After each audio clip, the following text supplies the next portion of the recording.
प्रसिद्ध समाजसेवक तथा BGS रत्न सुदर्शन जैन यांचा 43वा लग्न वाढदिवस कार्यक्रम कापडिया मॉल येथे साजरा करण्यात आला। या कार्यक्रमात त्यांच्या सृजनशील सेवाव्रती पुस्तकाचे उपस्थित मान्यवरांच्या हस्ते विमोचन करण्यात आले। यासोबतच या कार्यक्रमात विदर्भ स्वाभिमान या वृत्तपत्राचे विमोचन करून शुभेच्छा देण्यात आल्या।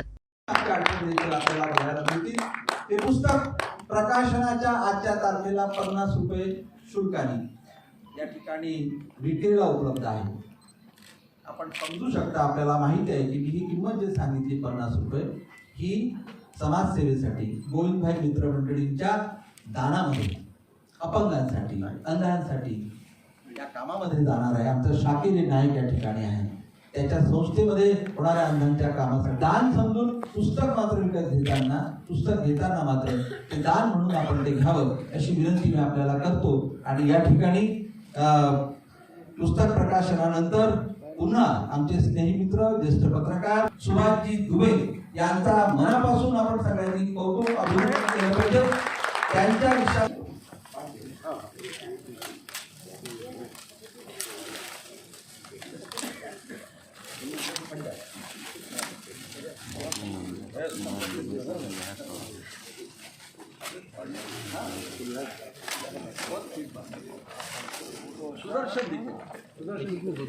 सुदर्शन दिसला पाहिजे।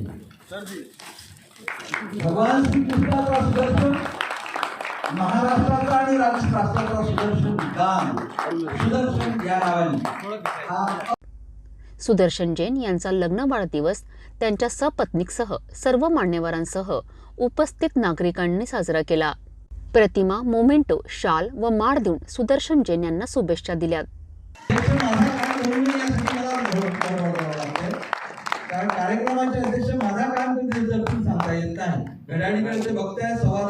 या कार्यक्रमात उपस्थित असलेले प्रतिदिन वृत्तपत्राचे संपादक नानक आहुजा, अभिनंदन बँक संचालक ॲडव्होकेट विजय बोथरा, समाजसेवक गोविंद कासट, डॉक्टर हेमंत मुडके यांच्यासह अनेक मान्यवरांना माळ, शॉल, पुष्पगुच्छ देऊन त्यांचा सन्मान करण्यात आला।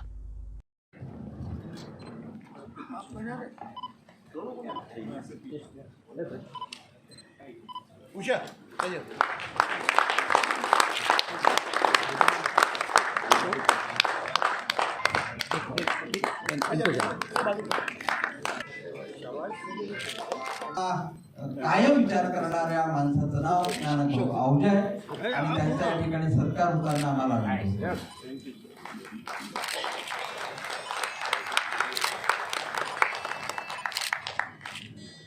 याचं कारण असं आणि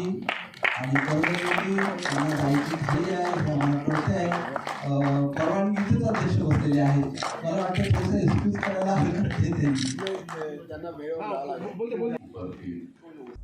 सुदर्शन जैन यांच्या लग्नाच्या वाढदिवसाला अनेक मान्यवरांनी जैन यांच्या समाजसेवेवर प्रकाश टाकून आपले मनोगत व्यक्त करून शुभेच्छांचा वर्षाव केला। मुझे यहाँ पे बुलाया गया इस कार्यक्रम में, उसके लिए मैं शुक्रगुजार हूँ।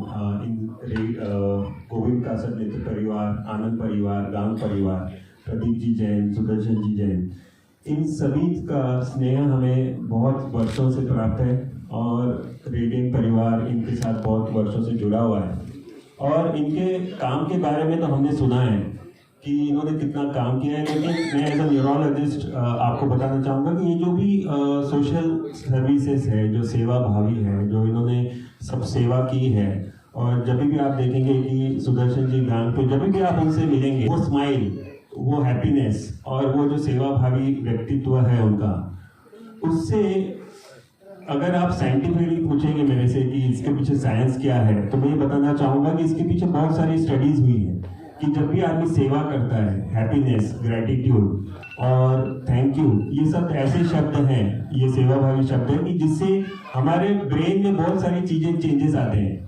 और जब हम इन सब चीजों से, जब हम सेवा करते हैं, जब हम थैंक यू बोलते हैं, जब हम ग्रेटिट्यूड बोलते हैं, जब हम सॉरी बोलते हैं, तो इन सभी चीजों से एक पॉजिटिव हार्मोन्स, एक पॉजिटिव केमिकल जनरेट होता है ब्रेन में। तो ये सब चीजें हम सिर्फ सुनते हैं कि इससे अच्छा होता है, लेकिन उसके पीछे साइंस भी है, इसके पीछे बहुत सारे किताबें लिखी गई है, बहुत सारी स्टडीज हुई है, और ये बताया गया है कि जब भी हम किसी की सेवा करते हैं, किसी की खुशी में हम जाके उसका साथ देते हैं और उसके हैप्पीनेस में सहयोग देते हैं, तो हमें वो हमारे आसपास और हमारे पूरी सोसाइटी में वो एक सद्भावना जगाता है और उससे हमारी सोसाइटी आगे बढ़ती है। तो मैं चाहूंगा कि इसी मौके पे सभी जने सुदर्शन जी गांव, उनके मित्र परिवार, गोविंद कासत मित्र परिवार, आनंद परिवार के लिए जोरदार तालियां बजाएं कि वो उसको हैप्पीनेस पूरी सोसाइटी में, पूरे अमरावती में, पूरे महाराष्ट्र में, पूरे इंडिया में फैला रहे हैं। क्योंकि अगर कोई ना कोई किसी को लीड लेना पड़ेगा, किसी न हर सिटी में, हर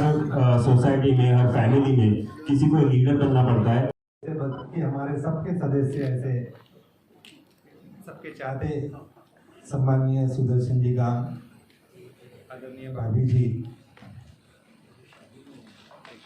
गांव भाभी जी, मंच पर उपस्थित अमरावती के लिए विदर्भ के वरिष्ठ पत्रकार सम्माननीय नानक भाई आहूजा, जिन्होंने यह प्रोग्राम किया है कितने दिनों से, सुबह शाम रात हर प्रोग्राम में ये प्रोग्राम कैसा करना चाहिए, इसके लिए दिन रात मेहनत की। ऐसे हमारे सम्माननीय वरिष्ठ गोविंद भाऊ कासट, मंच पर उपस्थित वरिष्ठ सेवाभावी डॉक्टर सिकंदर जी भट्ट, वरिष्ठ अडवाणी जी, वरिष्ठ डॉक्टर श्रीमान मुर्के साहब,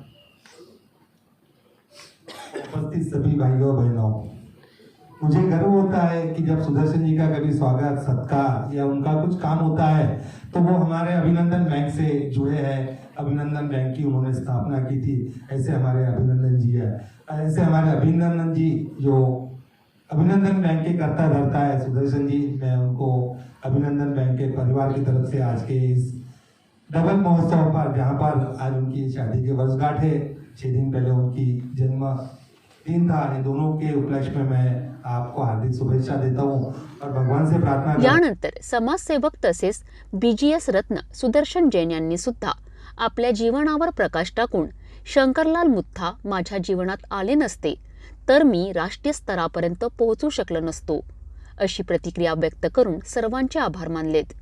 वाढला. आपण आपल्या जीवनाच्या संदर्भामध्ये भूतकाळाच्या संदर्भात आपण गेलो तर खूप खूप काही सांगता येणार, पण एखाद्या व्यक्तीला समाजामध्ये जर उभं करायचं असेल आणि समाज त्याच्या पाठीमागे असेल तर निश्चित तो आपल्या पायावर उभा राहू शकतो. याचं एक छोटंसं उदाहरण आपल्या समोर आपल्याशी बोलत आहे. खूप सामान्य परिस्थिती आणि त्या परिस्थितीमध्ये ही सर्व पुस्तकं आणि डॉक्युमेंटरी याचं स्वप्नसुद्धा कधी बघितलं नाही. लहानपणी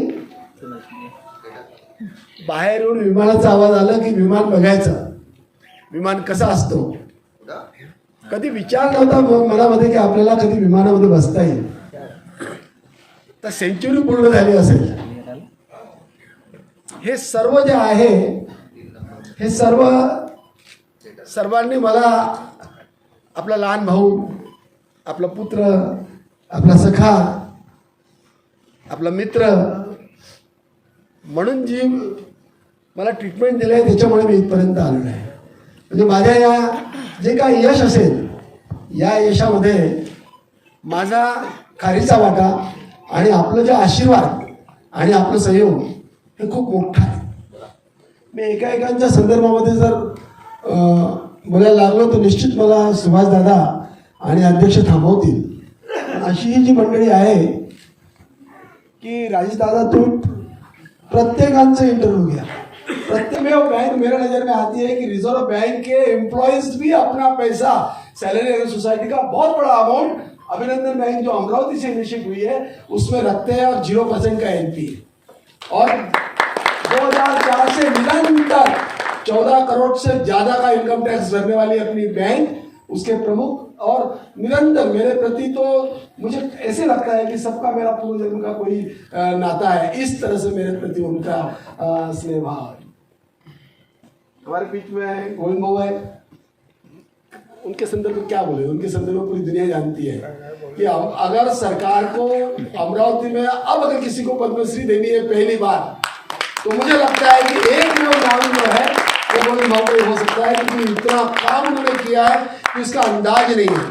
आपको आश्चर्य लगेगा 12 डिग्री है इनके पास में, खुद इंजीनियर है, पीएचडी है, कितनी सारी डिग्रियां हैं। उसके बाद सुबह में 19 पेपर पढ़ते हैं और उस पेपर में हमारे संदर्भ में कोई अगर लिखा हो तो उसका कटिंग करेंगे और उसको फाइल में लगाएंगे, हम उनको महीने 2 महीने में देंगे 100 150 कटिंग्स। मुझे ऐसा लगता है कि भाऊ जिसको विश्वास है वो मान लेना, और जिसको विश्वास नहीं वो घर पर आके देख लेना। 1500 से ज्यादा कटिंग आपने मुझे दिया है अभी तक। आप कभी भी घर पर आकर, अभी भी आप घर पर आएंगे तो फाइल आपके सामने रखा जा सकता है। तो ऐसा और मेरे मन होगा। आज मुझे आदेश है कि आपके घर में बैठे प्रभु को मैं प्रणाम करूं और अपने शब्दों को मैं विराम दूं।